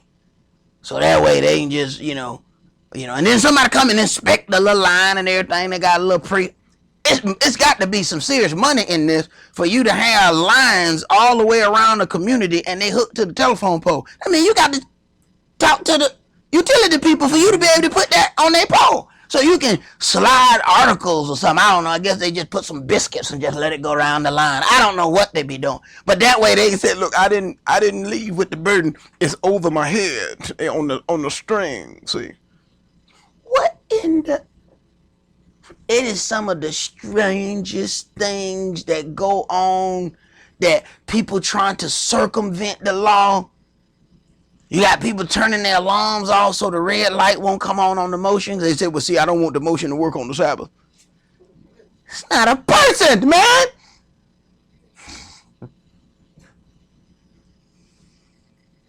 And you got folks say, well, you don't have to cover your hair unless you married.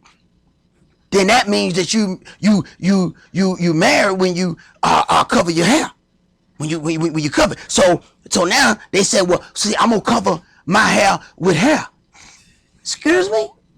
So then they put on a wig and they said, well, my hair is still covered. Well, how the hell the man know that ain't your real hair? So how he supposed to know? So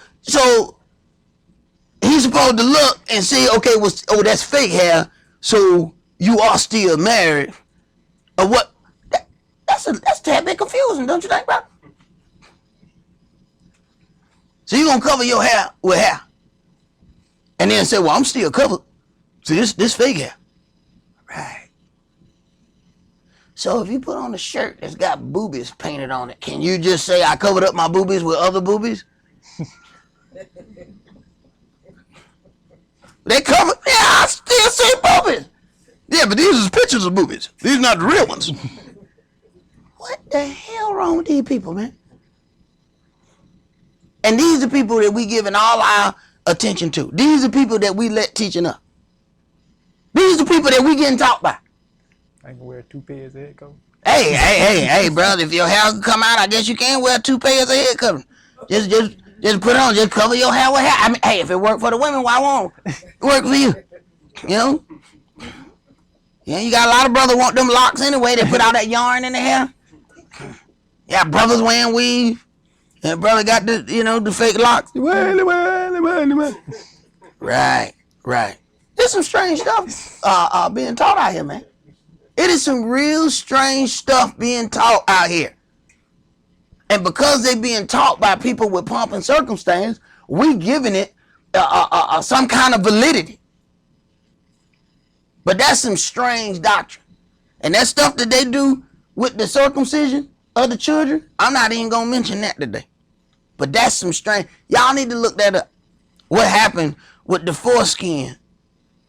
What they do with the foreskin of a circumcised child, and what the Jewish do to it. It is sick and utterly twisted. Go ahead, brother. Deuteronomy chapter 4 and verse 3. Your eyes have seen what Yahweh did because of Baal Peor. For all the men that followed Baal Peor, Yahweh your Elohim has destroyed them from among you. But you that did cleave on to Yahweh your Elohim are alive, every one of you this day. Behold, I have taught you statutes and judgments, even as Yahweh my Elohim commanded me, that you should do so in the land whether you go to possess it. Keep therefore and do them, for this is your wisdom and your understanding in the sight of the nations, which shall hear all these statutes, and say, surely this great nation is a wise and understanding people. For what nation is there so great, who has Elohim so near unto them, as Yahweh our Elohim is in all things that we call upon him for? And what nation is there so great, that has statutes and judgments so righteous as all this law, which I set before you this day? This is why the path for Israel is more defined, is more difficult because these things were given to Israel. These things were not given unto the Euro Gentiles. So they don't have to do all of these things. Understand, you have grown up with these things for generation after generation. It is because of these curses and the punishment that we eventually then got to the point where we grew up not knowing it. That's punishment. You had known this for generations upon generations. Go ahead. Verse 9. Only take heed to yourselves and keep your soul diligently, lest you forget the things which your eyes have seen, and lest they depart from your heart all the days of your life. Depart from your heart. See, people walking around with the fringes talking about, I need this. If it's in your heart, I don't have to remember that I love my children. I don't have to put down a little reminder that I got to tie to my clothes. Remember, now you love your kids. Remember, Sock, you love your kids. Sock, you love your kids. Sock, remember you love your kids. Hey, Sock, you know you love your kids. Hey, Sock, remember you love your kids. I don't need no reminder for that. Go ahead. But teach them your sons and your sons' sons, especially the day that you stood before Yahweh your Elohim in Horeb, when Yahweh said unto me, gather me the people together, and I'll make them hear my words, that they may learn to fear me all the days that they shall live upon the earth, and that they may teach them their children. And you came there and stood under the mountain, and the mountain burned with fire unto the midst of heaven, with darkness, clouds, and thick darkness. And Yahweh spake unto you out of the midst of the fire. You heard the voice of the words, but saw no similitude, only you heard a voice. Right. And when the Euro Gentiles came and invaded and saw that there were no images among the temple of Israel, they said, oh my goodness, we about to have some fun up in here. They don't have no pictures. They don't have any images of what their gods look like. They have images everywhere. So they saw opportunity. Said, look, in a couple generations, they're going to think this is all us because they don't have any images. That was an opportunity for them. When they look and say, man, they don't have no image of what they Christ look like. Oh my goodness, this is going to be great. So they get somebody to pose for a picture. Now you go out in any black neighborhood and show them that picture of the white dude with the long hair and the blue eyes and say, who is that? And that's Jesus. Now understand, we didn't have images amongst our temples. So they took advantage of that. Now you got Hebrews walking around. Remember that brother showed up in here with the friend shirt that sat down like all day, and I mean I thought it was Malachi York on the shirt or whatever because the image was this big on the shirt. Then he had fringes. Now you got a fringe to remind you to keep the law, but then he had an image on the shirt, and I'm sitting here like it was eating me up. And I said, you know, the first time the brother was here, I try not to beat up on people the first time they come. You know what I'm saying? So I'm sitting there looking at this huge, and he wasn't no little brother, so that was a big face. So I'm sitting there looking at this big, and Kish had to tell me, no, that's supposed to be the Messiah. I said, oh, that was supposed to be Yahshua on the shirt. Then I find out that the image that they made for Yahshua is a twisted version of their leader. So they put his face and tweaked it so he's the Messiah. So they got a, Yahshunate or something on that. They got this dude who his face is the Messiah. So they're walking around with him. So if you don't understand that that's like some twisted version of man worship, because understand now, if you're looking, and this is the image that you're looking at as the Mashiach, but it looked just like Eliel. What you think gonna happen the next time you see Eliel? Hey bro, oh bro, how you doing, bro? You be like, what the hell going on here? What? Cause he looked just like it. What? If I keep passing off a picture that's supposed to be Yahshua, but it looked just like, I'm talking about it looked just like Eliel. What do you think is happening, whether you know it's happening right away or not? You are starting to worship this man. See, and it's happening little by little. That's why you go in a lot of these people's houses, and they got pictures of their leaders all around the house. I mean, big pictures of their leaders. I went to the house. I thought so this must be the daddy. Yeah, this ain't the daddy. That's not the daddy. Well, he don't live here. Who the hell is he? You know. So I'm a little confused. Then I go to another house and I see the same dude. Wait a minute, now he can't be everybody daddy. Now who is this guy? Then they tell me, oh, he's the spiritual leader. I said, so y'all have him like he get like the big picture over the fireplace? If I go in there in one of y'all house and I'm the biggest picture, I'm cussing you out. I guarantee. Let me go in one of y'all house. And the biggest picture in there, if you got a picture of me, I'm already going to be looking at you strange anyway. But if you got a picture that's of me that's bigger than the picture of your family, we're going to have some problem. We're going to have some problem. I'm going to tell Ephraim, hey, man, I want you to pat this brother down at the door right here. This brother right here ain't quite right, man. Why would there be a bigger picture of me than it is of his family? First of all, if you ain't got the, I'm going to say you got a picture, okay, it's a picture, maybe we was together or something like that. We went out on an event together. Why you just got a picture of me by myself in your house? Wait, man, you got some strange stuff going on here. See, we got this ain't quite right. Now, if we was together somewhere, that's cool. We was out somewhere. I got pictures with, other brothers and sisters and stuff like that, But I just ain't got no 8x10 of Kish sitting up in my house, No, bro, no, we don't do it like that, man. We're not gonna do it like that. We're not gonna have no 8x10 of Kish, and we damn sure ain't gonna have no poster-sized picture of Kish sitting over in my main family room. See, I started to tell them people that follow the old boy, hey, man, y'all into some man worship. When he started having them do them chants, it took 7 years for them. God bless the comforter through Yahshua. I said, bro, what the hell does that mean?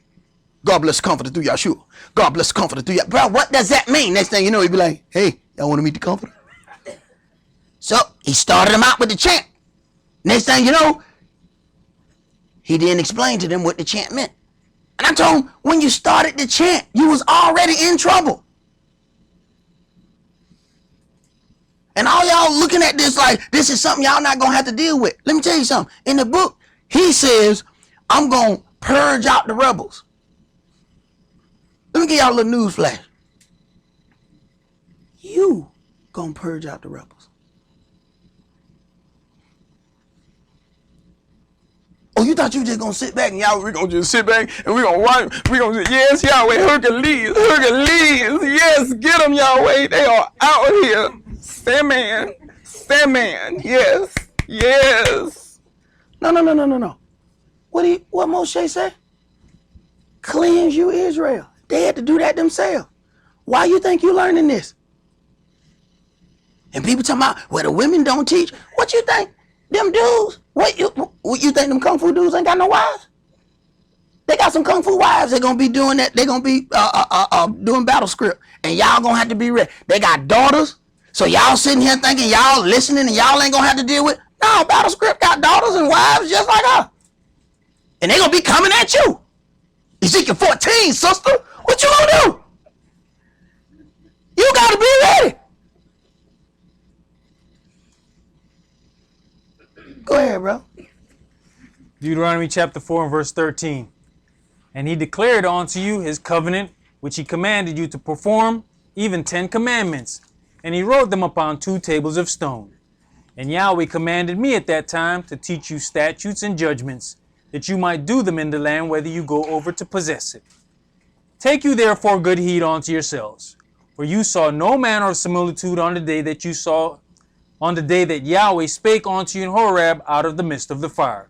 Lest you corrupt yourselves, and make you a graven image, the similitude of any figure, the likeness of male or female. Apparently, the brother, when he got the fringe shirt, he didn't understand that he wasn't supposed to have no image on it. So he got a shirt with fringes to remind him to keep the law, but put an image on the shirt and broke the law. You got to be kidding me, man. I couldn't even make this kind of stuff up, man. I'm sitting here looking at it like, how confused do you have to be to get an image fringe shirt? Go ahead. You forgot. Then decided to blast us because we didn't have fringes on the internet. Yeah. Got on the internet. Yeah, I was the only one in there with fringes on. You were the only one with an idol on your shirt, too. I said, you got to be kidding me. Sat here all day. See? But I told him that ain't no, that's not anything new. They've been sending spies to me from the beginning, since the day we started. And I don't know what they sending spies for. We don't hide that. Go ahead. The likeness of any beast that is on the earth, the likeness of any winged fowl that flies in the air, the likeness of anything that creeps on the ground, the likeness of any fish that is in the waters beneath the earth. And lest you lift up your eyes onto heaven, and when you see the sun and the moon and the stars, even all the host of heaven, you should be driven to worship them and serve them, which Yahweh your El has divided unto all nations under the whole heaven. But Yahweh has taken you and brought you forth out of the iron furnace, even out of Egypt, to be unto him a people of inheritance, as you are this day. Furthermore, Yahweh was angry with me for your sakes, and sware that I should not go over Jordan, and that I should not go in unto that good land, which Yahweh your Elohim gives you for an inheritance. But I must die in this land. I must not go over Jordan, but you shall go over and possess that good land. Take heed unto yourselves, lest you forget the covenant of Yahweh your Elohim, which he made with you, and make you a graven image or the likeness of anything which Yahweh your Elohim has forbidden you. Right. So today, how we end up graying that line, it starts out being a logo that grows into a graven image. See? We'll go from a part where this is a logo for maybe a congregation. The next thing you know, everybody got it. Everybody kissing to it. Everybody got the, it's just like that cross. Right before we got into some trouble, we did it. I ain't the only one that did that. Stop looking at me, Stu. Go ahead. For Yahweh Elohim is a consuming fire, even a jealous Elohim. When you shall beget children, and children's children, and you shall have remained long in the land, and shall corrupt yourselves, and make a graven image, or the likeness of anything, and shall do evil in the sight of Yahweh Elohim, to provoke him to anger, I call heaven and earth to witness against you this day, that you shall soon utterly perish from off the land whereunto you go over Jordan to possess it. Right. Reading this, and it is amazing that this is, people who walk around with fringes on would allow somebody to make an image of the Mashiach. That's step one. Step two, then the image look like somebody in the group.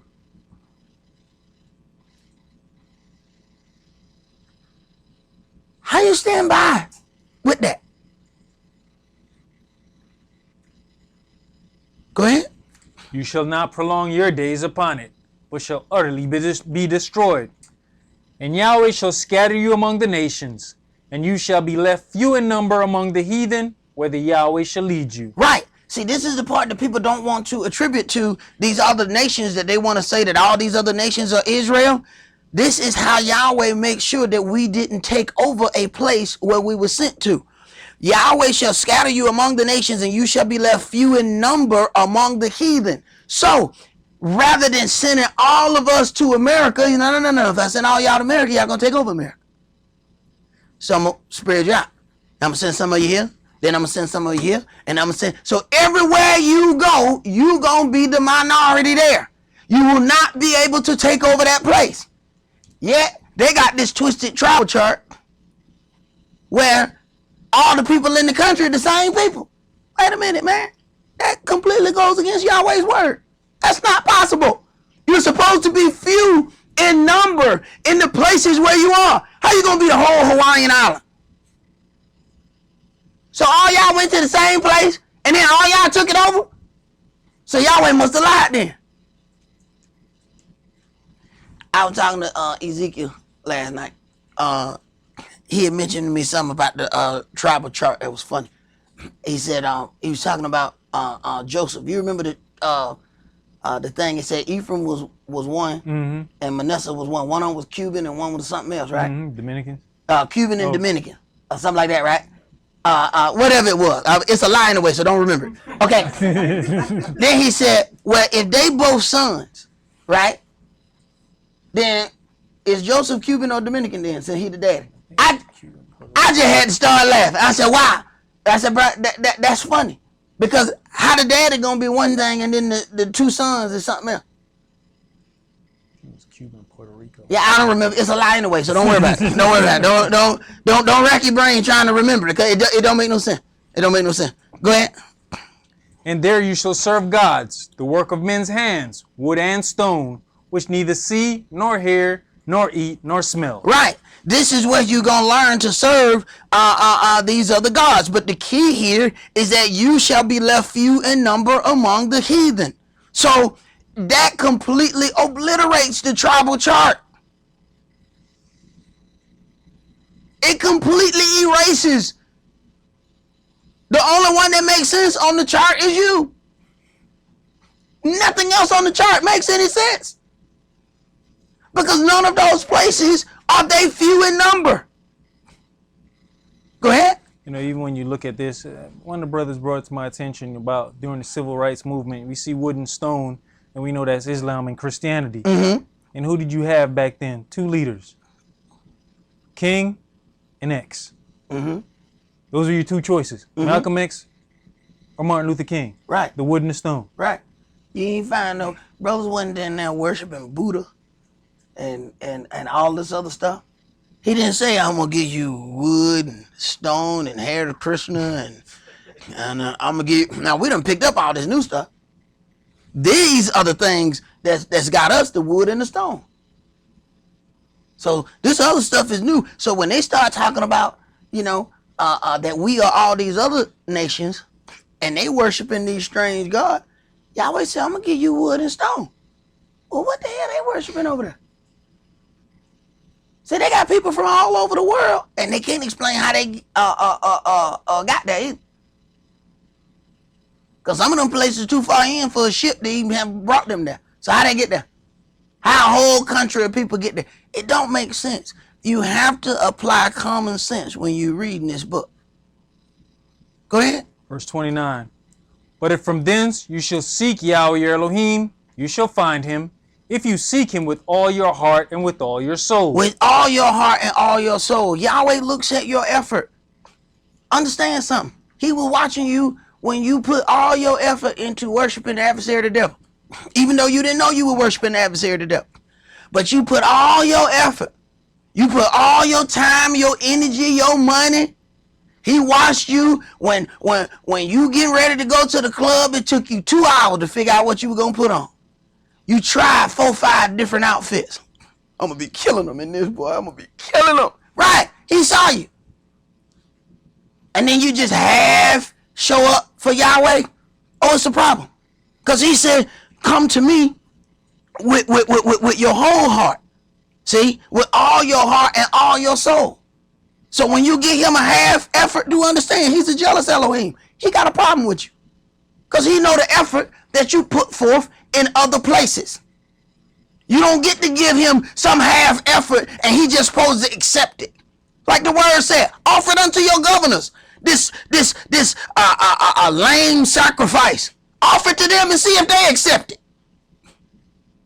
And you gonna give it to Yahweh, the Elohim of the whole earth? And you think he's supposed to accept it just because you gave it? Go ahead. Verse 30. When you are in tribulation and all these things are come upon you, even in the latter days, if you turn to Yahweh your Elohim and shall be obedient unto his voice, for Yahweh Elohim is a merciful Elohim. He will not forsake you, neither destroy you, nor forget the covenant of your fathers which he sware unto them. For ask now of the days that are past, which were before you, since the day that Elohim created man upon the earth, and ask from the one side of heaven unto the other, whether there has been any such thing as this great thing is, or has been heard like it. Did ever people hear the voice of Elohim speaking out of the midst of the fire, as you have heard, and live? Or has Elohim essayed to go and take him a nation from the midst of another nation, by temptations, by signs, and by wonders, and by war, and by a mighty hand, and by a stretched out arm, and by great terrors, according to all that Yahweh your Elohim did for you in Egypt before your eyes? Unto you it was showed, that you might know that Yahweh he is Elohim, and there's none else beside him. Out of heaven he made you to hear his voice, that he might instruct you. And upon earth he showed you his great fire, and you heard his words out of the midst of the fire. And because he loved your fathers, therefore he chose their seed after them. Because he loved your fathers. That's why he chose their seed after them. Go ahead. And brought you out in his sight with his mighty power out of Egypt, to drive out nations from before you, greater and mightier than you are. Right. See, this is how Yahweh gets his glory. He's going to have you do things that ordinarily you, in your natural sense, are not able to do. See, Yahweh like incredible odds. The heathen far outnumber us. The brothers teaching false doctrine, they far outnumber us. So Yahweh look and say, oh yeah, they got about 5,000. 5,000 evil teachers. All right, I got about 50 right here. All right, that sounds like good. All right, let's go. Oh, Yahweh like that? He said, oh, I'm going to give me some glory. When they see what I do with this 50, they're going to give me some glory. Right. He don't want no even thing, 5,000 against 5,000, then you're going to think you did it yourself. When 50 tear up 5,000, they ain't going to be like, oh, I know Yahweh was here. I know Yahweh was here. Right. Go ahead. To bring you in, to give you their land for an inheritance, as it is this day. Know therefore this day, and consider it in your heart, that Yahweh, he is Elohim in heaven above, and upon the earth beneath. There is none else. All right. That's all that we're going to do for today. Remember, as it is written, we are celebrating our Pentecost. We did go over all of the things of Pentecost in the last Bible study, I believe it was, or maybe the Bible study before that. It was one of the teachings. It could have been New Moon. But if you go back and look at those, if you have any questions about Pentecost, as it is written, 3 times in a year shall all your males make an appearance before Yahweh Elohim, and none shall appear before me empty. This is a day that we're going to make our appearance tonight. We will begin the sermon at 9 p.m. We will begin at 9 p.m. That's all that we're going to do for today. Remember the Sabbath to keep it holy. Shabbat shalom. Shabbat shalom.